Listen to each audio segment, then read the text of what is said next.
machine.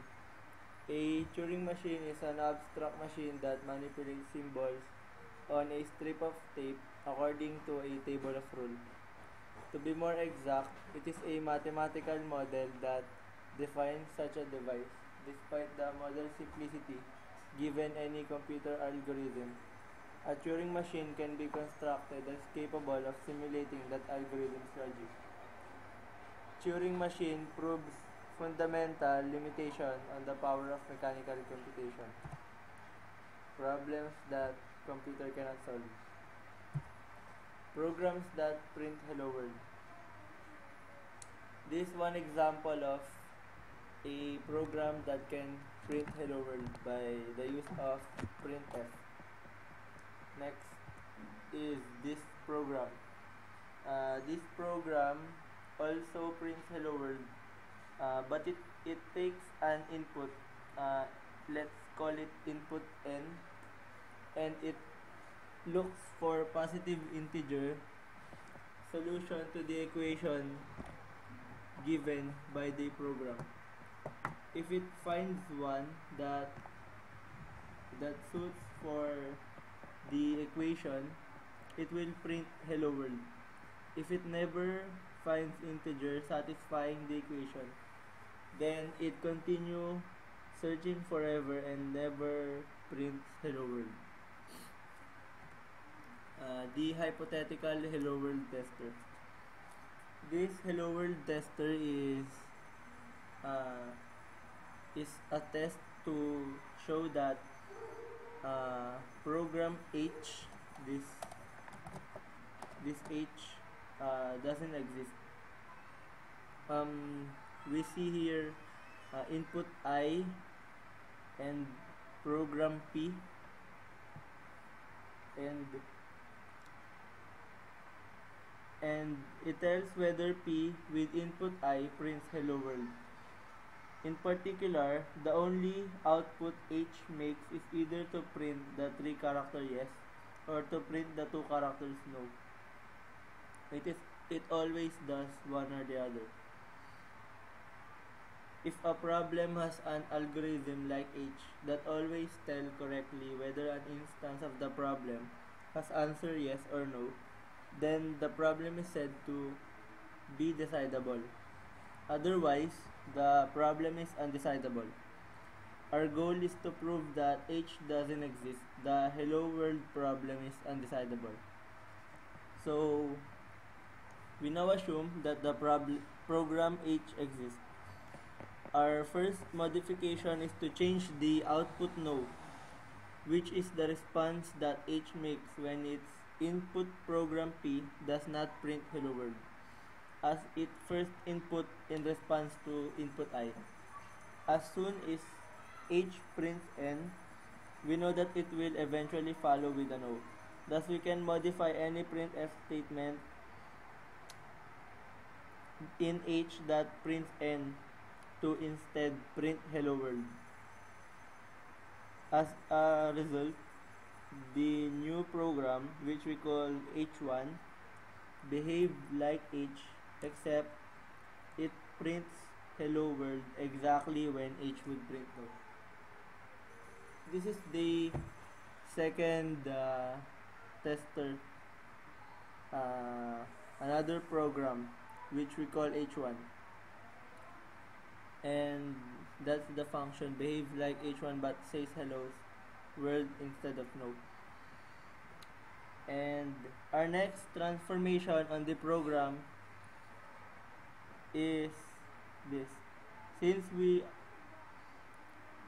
shall restrict H1, so it takes only input P, not P and I, and ask what P would do if its input were its own code.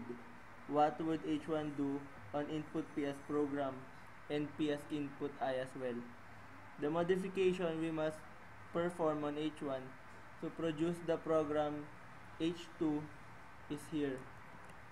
First, H2 reads the entire input P and stores it in array A, which it mallocs for the purpose. H2 then simulates H1, but whenever H1 would read input from PRI, H2 reads from the stored copy in A. To keep track of how much of P and I H1 has read, H2 can maintain two cursors that mark position in A. This is what H2 does. Wait. This is what H2 does. It takes input P as both P and I.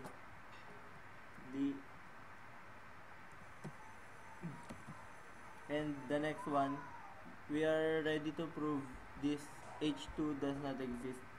Thus H1 does not exist, and likewise H does not exist. The heart of the argument is to envision what H2 does when given in itself as input. Recall that H2 given any program P as input makes output yes if P prints hello world when given itself as input. Also, H2 prints hello world if P given itself as input does not print hello world as its first input. Suppose that the H2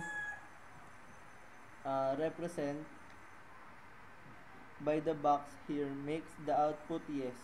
Then the H2 in the box is saying about its input H2 that H2 given itself as inputs prints hello world as its first input. But we just suppose that the first output H2 makes in this situation is yes rather than hello world. Thus, it appears in this figure, the output of the box is hello world since it must be one or the other. But if H2 given itself as input prints hello world, then the output of the box must be yes.